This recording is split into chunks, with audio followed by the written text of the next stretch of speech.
Oke. Assalamualaikum warahmatullahi wabarakatuh. Perkenalkan, nama saya Maisa Rita. Di sini saya akan menjelaskan laporan pendahuluan saya tentang fraktur basis kranii. Fraktur basis kranii atau basilar skull fracture atau BSF adalah fraktur linear yang seringkali disertai dengan robekan pada durameter yang merekat pada dasar tengkorak. BSF dapat terjadi akibat benturan langsung pada daerah-daerah tulang tengkorak yang tebal seperti occiput, mastoid, dan supraorbita. Akibat transmisi energi yang berasal dari benturan pada wajah atau mandibula, dan akibat dari efek benturan pada kepala. BSF paling sering terjadi pada dua lokasi anatomi tertentu, yaitu regiotemporal dan occipital condylar. BSF dapat dibagi berdasarkan letak anatomis, yaitu fosanya menjadi fraktur fossa anterior, fossa media, dan fraktur fossa posterior. Untuk etiologi atau penyebab dari fraktur ini dapat disebabkan oleh kecelakaan lalu lintas, jatuh, trauma benda tumpul, kecelakaan kerja, kecelakaan rumah tangga, kecelakaan olahraga, trauma tembak, dan pecahan bom. Untuk patofisiologinya, cedera kepala ini dapat mengakibatkan kerusakan struktur, misalnya kerusakan pada parenkim otak, pembuluh darah, perdarahan, edema, gangguan biokimia otak seperti penurunan adenosis trifosfat, perubahan permeabilitas vaskuler. Lalu untuk patofisiologi dari BSF ini bisa dibedakan menjadi dua, yaitu cedera kepala primer dan sekunder. Untuk cedera kepala primer, itu merupakan suatu proses biomekanik yang dapat terjadi secara langsung saat kepala terbentur dan memberi dampak cedera jaringan otak. Cedera kepala primer adalah kerusakan yang terjadi pada masa akut, yaitu segera saat benturan terjadi. Kerusakan primer dapat bersifat vokal atau lokal maupun difus. Kerusakan vokal yaitu kerusakan jaringan yang terjadi pada bagian tertentu saja dari kepala, sedangkan bagian relatif tidak terganggu. Untuk kerusakan difus sendiri yaitu kerusakan yang sifatnya berupa disfungsi menyeluruh dari otak dan umumnya bersifat makroskopis. Untuk cedera kepala sekunder biasanya terjadi akibat cedera kepala primer, misalnya hipoksemia, iskemia, dan perdarahan. Untuk perdarahan cerebral sendiri dapat menimbulkan hematoma, misalnya epidural hematom, yaitu adanya darah di ruang epidural di antara peristeum, tengkorak, dan durameter dengan durameter. Lalu ada subdural hematoma, ada intracerebral hematom. Lalu otak sendiri dapat berfungsi dengan baik bila kebutuhan oksigen dan glukosanya dapat terpenuhi. Energi yang dihasilkan di dalam sel saraf hampir seluruhnya melalui proses oksidasi. Otak tidak mempunyai cadangan oksigen pada saat terjadi fraktur basis krani. Jadi kekurangan aliran darah ke otak walaupun sebentar akan menyebabkan gangguan fungsi otak. Lalu demikian pula pada kebutuhan oksigen sebagai bahan bakar metabolisme otak itu tidak boleh kurang dari 20% karena akan menimbulkan koma. Kebutuhan glukosa sebanyak 25% dari seluruh kebutuhan glukosa tubuh, sehingga bila kadar glukosa plasma turun sampai 70% akan terjadi gejala-gejala permulaan disfungsi cerebral. Pada saat otak mengalami hipoksia, tubuh berusaha memenuhi kebutuhan oksigen melalui proses metabolik anaerob yang dapat menyebabkan dilatasi pembuluh darah. Pada kontusio berat, hipoksia atau kerusakan otak akan terjadi penimbunan asam laktat akibat metabolisme anaerob. Hal ini akan menyebabkan asidosis metabolik.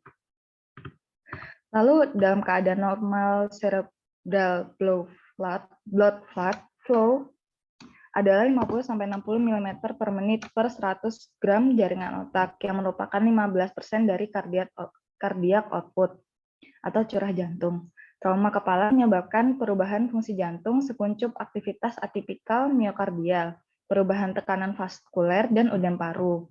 Lalu perubahan otonom pada fungsi ventrikal adalah perubahan gelombang T dan P dan disritmia, fibrilasi atrium, dan ventricle takikardia. Akibat adanya perdarahan otak akan mempengaruhi tekanan vaskuler, di mana penurunan tekanan vaskuler dapat menyebabkan pembuluh darah arteriol akan berkontraksi. Pengaruh persarafan simpatik dan parasimpatik pada pembuluh darah arteri dan arteriol otak tidak begitu besar. Lalu ada tipe dari BSF yang parah, yaitu ring fracture. Ring fracture ini bisa menyebabkan kematian. Lalu untuk manifestasi klinisnya dari BSF sendiri dibedakan berdasarkan jenis-jenis frakturnya. Untuk pasien dengan fraktur petrous os temporal dijumpai dengan otorea dan memar pada mastoid atau Battle sign. Presentasi dengan fraktur basis krani fossa anterior adalah dengan rhinorea dan memar di sekitar palpebra atau raccoon eyes. Kehilangan kesadaran dan GCS dapat bervariasi tergantung pada kondisi patologis intrakranial. Untuk fraktur longitudinal osteum temporal berakibat pada terganggunya tulang pendengaran dan ketulian konduktif yang lebih besar dari 30 desibel yang berlangsung lebih dari 6-7 minggu. Tuli sementara akan membaik kembali dalam waktu kurang dari 3 minggu disebabkan karena hemotimpanum dan edema mukosa di fossa timpani. Lalu ada facial palsy, nystagmus, dan facial numbness adalah akibat sekunder dari keterlibatan nervus cranialis nomor 5, 6, dan 7. Lalu fraktur transversal os temporal melibatkan saraf cranialis nomor 8 dan labirin, sehingga menyebabkan nystagmus, ataksia, dan kehilangan pendengaran permanen atau permanent neural hearing loss. Lalu untuk fraktur kondilar os occipital atau posterior adalah cedera yang sangat langka dan serius.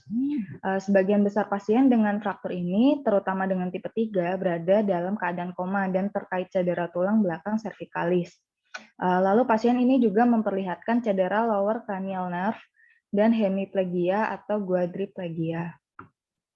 Lalu yang keempat ini sindrom Vernet atau sindrom foramen jugularis adalah keterlibatan nervus cranialis nomor 9, 10, dan 11 akibat fraktur.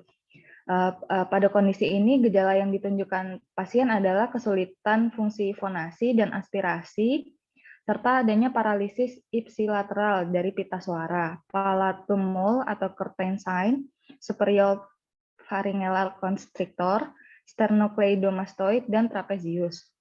Lalu ada Collet-Sickert syndrome adalah faktor kondilar os occipital dengan keterlibatan nervus kranial nomor 9, 10, 11, dan 12. Untuk pemeriksaan penunjang yang dilakukan adalah pemeriksaan laboratorium, yaitu pemeriksaan darah rutin dan fungsi. Lalu ada pemeriksaan radiologi seperti fotoronsen, CT scan, MRI, dan pemeriksaan arteriografi.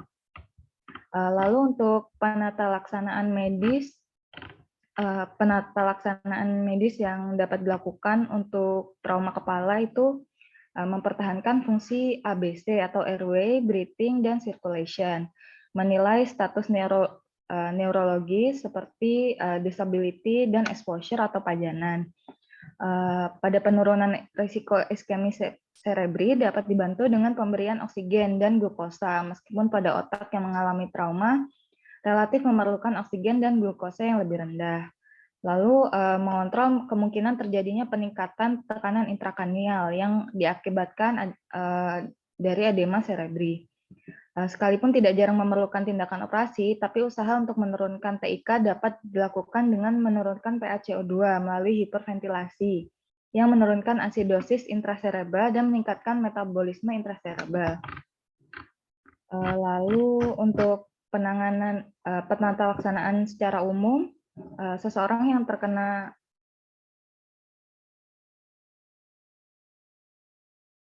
BSF dapat diobservasi cara dipuasakan terlebih dahulu. Makanan atau cairan pada trauma ringan bila muntah-muntah hanya cairan infus dextrosa 5%, amnifusin, aminovel. 18 jam pertama dari terjadinya kecelakaan.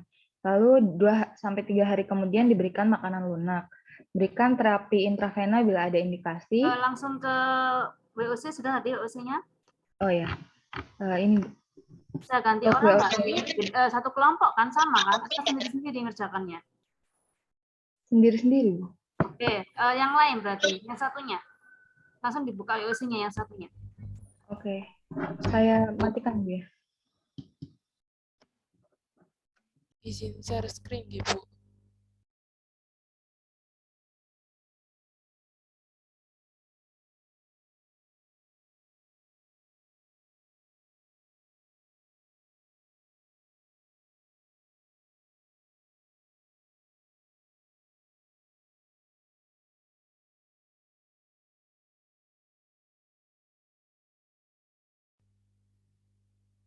Ini untuk WOC dari fraktur basis kranii.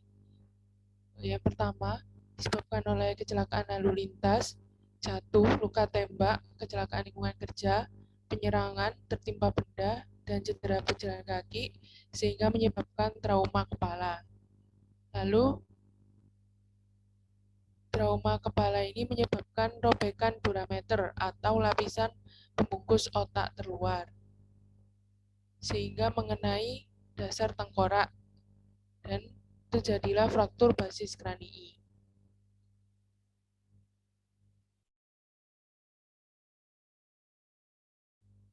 Trauma kepala ini menyebabkan kulit kepala terluka dan laserasi jaringan sehingga adanya luka terbuka.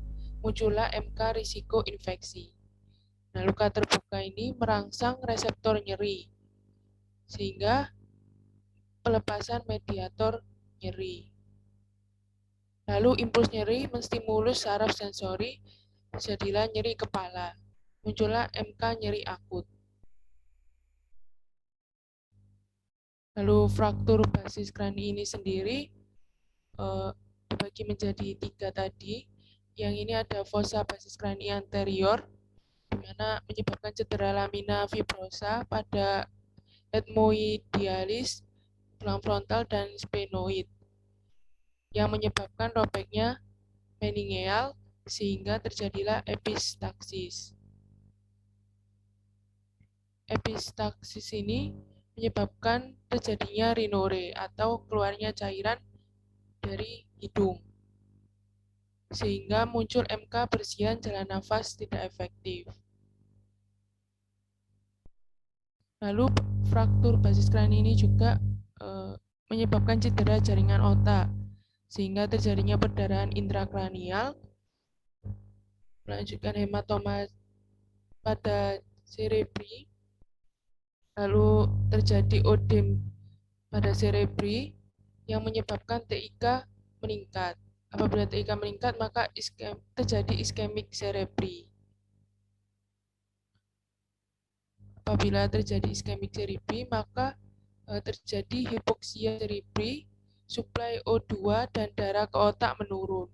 Muncullah gejala pusing, mual, muntah, kesadaran menurun, sehingga tubuhnya menjadi lemas, lemah, dan denyut nadinya teraba lemah. Muncul MK intoleransi saya aktivitas. berikan masukan dulu ya. Langsung ke untuk semuanya ya. Silakan ini diam dulu ya, jangan di stop dulu. Untuk sebentar. Untuk semuanya silakan dicek kembali ya. Saya berikan masukan untuk yang pertama itu. Untuk jika belum ada kutipan, beli kutipan dulu misalkan definisi fraktur apa bla bla bla itu dari siapa? Ya, Anton 2021 gitu ya. Silakan dicek semuanya. Etiologi fraktur apa gitu ya. Nah, ini ya. Jadi yang sudah ada berarti sudah bagus. Yang belum silakan. Kemudian jika ada silakan tambahkan. Ini sudah bagus ya, sastrawan bla bla bla ya. Kemudian gambar. Gambar juga beri keterangan. Anda ngambilnya dari mana? Googling, misalkan googling gitu ya gambarnya ya, maka Anda tuliskan di situ websitenya. Gitu ya. Jadi jangan kosongan begini, jadi tuliskan sumbernya. Semuanya dicek masing-masing. Anda sudah berikan atau belum. Nah, ini penulisan ilmiah, jadi Anda mengutip dari sumber tersebut. Gitu ya. Itu silakan diberikan. Kemudian silakan dicek kembali ya. Kemudian WOC Mbak, silakan dibuka WOC-nya tadi.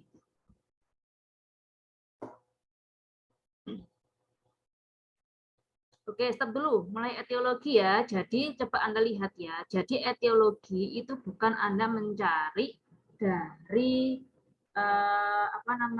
googling, kemudian Anda copy paste, tidak seperti itu ya. Jadi Anda menuliskan dari sumber-sumber ya, dari etiologi Anda tuliskan di tinjauan teori yang atas itu, etiologi, tanda gejala, dan sebagainya, patofisiologi dan sebagainya, kemudian rangkum menjadi suatu etiologi, menjadi WOC, gitu ya. Nah, WOC itu membuatnya adalah panahnya itu dari atas ke bawah atau kiri ke kanan satu arah, gitu ya. Jadi ini sudah bagus, tetapi ini panah ke bawah, ke kanan, ke bawah lagi ya. Jadi usahakan agar satu arah dari atas ke bawah atau kalau bisa kiri kanan gitu ya, seimbang, kemudian turun ke bawah. Jadi tahapan orang membaca dari skema Anda itu enak gitu ya, seperti itu ya. Seperti itu. Kemudian kita WOC isinya apa? WOC itu isinya etiologi, proses penyakit, tanda gejala, kemudian tanda gejala itu Anda sesuaikan dengan batasan mayor minor di SDKI atau Nanda, kemudian baru munculkan MK, kemudian berikan kode MK. Ya, jadi seperti itu. Jadi isinya etiologi itu ya harus spesifik. Nah, coba ini dilihat ya. Agak ke ataskan lagi, sebentar sedikit. Ke ataskan lagi. Sebentar, bukan etiologi tadi loh. Mbak, di WOC. Nah, oke, stop dulu. Oke. Jadi ini sudah spesifik ya. Jadi di sini, nah, trauma kepala ini, kotak trauma kepala kita taruhkan di tengah, jangan di pinggir begini, sehingga Anda bikin panahnya ke kanan ya. Jadi taruh di tengah. Kemudian nanti bisa ke bawah gitu ya. Jadi pola pikirnya itu agar enak tek tek tek gitu ya. Jadi membuat panah itu ada artinya suatu proses atau mempengaruhi. Jadi kiri kanan bolak-balik muter-muter ya. Jangan dirutkan gitu ya. Jadi cara membuat bahkan seperti itu. Yang pertama tadi, yang responsif pertama tadi, etiologinya sepertinya belum spesifik. Tuliskan spesifiknya ya. Jadi Anda revisi dulu, baru nanti masukkan ke aula. Setelah direvisi aja, baru dimasukkan ya. Jadi lebih enak. Maksimal kapan Bu untuk revisinya? Hari pertama minggu depan. Setahu saya begitu. Coba cek kembali di PJMK ya, dikonfirmasi lagi ya. Tuh. Kemudian di sini sudah spesifik ya, untuk WOC ini sudah bagus. Coba yang pertama tadi, sepertinya etiologinya belum spesifik.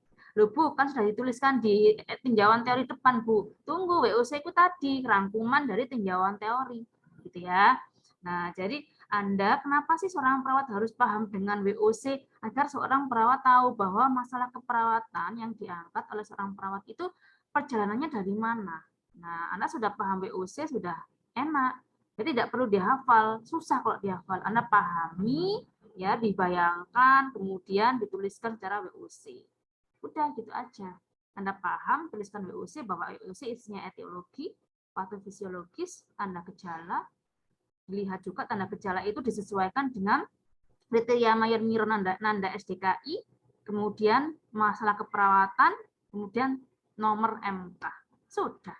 Nah, kita lihat ya, di sini etiologi sudah bagus ya, sudah spesifik. Sekarang turun ke bawah, Mbak. Turun ke bawah. Nah, di sini ya. Nah, stop dulu. Ya, langsung terus. Nah, gini caranya. Ini contoh ya, luka terbuka, MK resiko infeksi. Nah, lihat dulu. Resiko infeksi ini nomor MK-nya berapa? Tuliskan. Kenapa sih Bu harus gitu Bu? Biar Anda hafal lama-lama. Ya, karena ya, kemudian di MK resiko infeksi Anda lihat tuh di Nanda, apakah ada kondisi terkait atau dan sebagainya, ada luka terbuka. Nah, gitu caranya. Itu ya, seperti itu. Jadi atasnya MK itu tuliskan tanda gejala yang sesuai dengan kriteria Mayer Minor di SDKI. Jadi apa? Patofisiologi dan tanda Mayer Minornya sesuai dengan SDKI itu ada benang merahnya. Anda kan bisa membuat atau menentukan MK kan dari tanda Mayer Minor kan? Nah, jadi ada tanda Mayer Minor dulu sesuai dengan patofisiologi kasus, tanda gejala kasus sesuai dengan data Mayer Minor, baru MK. Gitu. Kebiasaan begitu Anda buka terus gitu, akhirnya Anda akan hafal, nggak perlu dihafalkan, gitu ya. Itu. Nah, terus ini saya langsung meloncat ke kanan ya, breathing. RR meningkat dan suara nafas normal. Loh, maksudnya itu piye? Breathing, RR meningkat dan suara nafas normal. Terus ini mandek. Terus ini buat apa? Ya, kita membuat WOC itu kan nyari-nyari masalah, ya kan? Untuk menentukan masalah. Lagi lapo breathing, RR meningkat kok suara nafas normal. Ini maksudnya bagaimana? Ini muncul MK apa? Nah, kan gitu. Jadi ujung-ujung dari WOC itu harus muncul MK, mau kita mencari-cari proses masalah itu bagaimana kok. Gitu ya. Jadi ini kasihkan nomor MK-nya apa. Kemudian saya langsung ke sini ya. Disability, perdarahan intrakranial, hematoma cerebri, langsung panahnya ke kanan. Odem cerebri, panahnya ke bawah. TIK meningkat, panahnya ke kiri. Nah, cok ini ya, panahnya itu dari atas ke bawah, gitu ya. Bentak muter-muter. Gitu ya. Terus turun ke bawah, Mbak. Nah, ini yang lemah kemudian panah ke atas, intoleransi aktivitas. Loh, ruwet lagi ya, panahnya ke atas. Nah, gini, intoleransi aktivitas itu kodenya berapa? Kemudian di SDKI itu apakah ada tanda gejala atau batasan karakteristik mayor minor itu lemah lemas pada MK intoleransi aktivitas. Paham ya semua ya? Jadi kebiasaan begitu, kebiasaan dibuka. Kok suwe-suwe hafal? Ya, sama nih. Saya ke kiri ya, nyeri akut. Ini adakah di tanda mayor minor nyeri kepala? Nah, gitu caranya. Kalau nggak ada, berarti tambahkan lagi katanya pasien tampak meringis, pasien tampak apa berteriak-teriak atau apa. Itu sesuai dengan tanda mayor minor pada masalah keperawatan nyeri akut. Gitu ya, sama ini bersihan jalan nafas tidak efektif. Apakah ada data mayor minor inuri?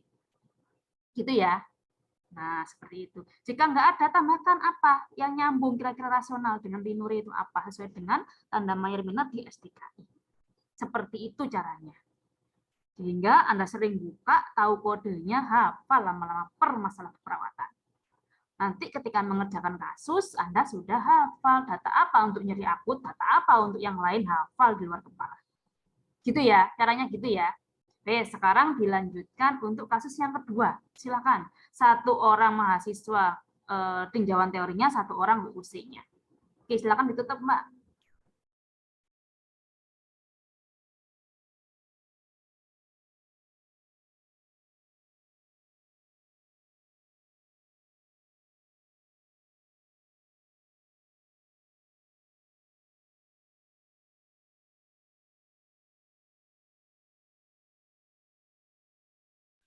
Baik, terima kasih.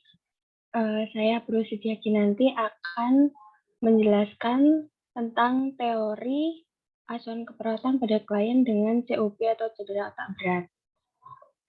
Untuk definisinya sendiri, cedera otak adalah gangguan fungsi normal otak karena trauma, baik trauma tumpul maupun tajam. Menurut Batikaka tahun 2008. Nah, cedera otak berat ini merupakan benturan mendadak di area kepala dengan atau tanpa kehilangan kesadaran disebabkan oleh hentakan yang sangat keras pada kepala atau adanya objek tertentu yang masuk menembus tengkorak. Misalnya serpihan tulang tengkorak yang retak atau peluru yang menancap sehingga pasien mengalami perdarahan yang sangat hebat dan hipoksia yang menjadi faktor utama penyebab terjadinya perubahan perfusi jaringan cerebral. Nah, untuk etiologinya sendiri ada dua, yakni trauma tajam dan trauma tumpul. Untuk trauma tajam merupakan benda tajam yang menimbulkan cedera lokal. Nah, kerusakan lokal meliputi kontusio cerebra, hematoma cerebra, kerusakan otak sekunder yang disebabkan oleh perluasan massa lesi, pergeseran otak atau hernia. Untuk trauma tumpul, benda tumpul yang dapat menyebabkan cedera menyeluruh atau difusi kerusakannya menyebar secara luas dan terjadi dalam 4 bentuk, yaitu cedera akson kerusakan otak hipoksia, pembekakan otak menyebar, hemoragi kecil multiple pada otak, terjadi karena cedera menyebar pada hemisfer cerebral batang otak atau kedua-duanya. Nah, akibat trauma ini tergantung pada yang pertama kekuatan benturan melebihi parahnya kerusakan. Yang kedua akselerasi dan deselerasi. Yang ketiga ialah kap dan kontrakap. Kap sendiri ialah kerusakan pada daerah dekat yang terbentur, Sedangkan kontrakap ialah kerusakan cedera berlawanan pada sisi desakan benturan. Untuk patofisiologinya, otak dapat berfungsi dengan baik saat kebutuhan oksigen dan glukosa dapat terpenuhi hampir seluruh proses oksidasi di dalam sel-sel saraf menghasilkan energi. Otak tidak memiliki cadangan oksigen, jadi kekurangan aliran darah ke otak, walaupun sebentar, akan menyebabkan gangguan fungsi. Kebutuhan oksigen sendiri sebagai bahan bakar metabolisme otak tidak boleh kurang dari 20 mg/sen. Apabila kurang dapat menimbulkan koma. Kebutuhan glukosa sebanyak 25% per kebutuhan tubuh. Sehingga apabila kadar oksigen plasma turun sampai 70% akan timbul gejala awal disfungsi cerebral. Pada otak mengalami hipoksia, tubuh berusaha memenuhi kebutuhan oksigen melalui proses metabolisme anaerob yang dapat menyebabkan dilatasi pembuluh darah. Pada kondisi berat, pada hipoksia atau kerusakan otak akan terjadi penimbunan asam laktat akibat metabolisme anaerob. Hal ini akan menyebabkan oksidasi metabolisme anaerob. Kemudian akan menyebabkan asidosis metabolik. Saat keadaan normal,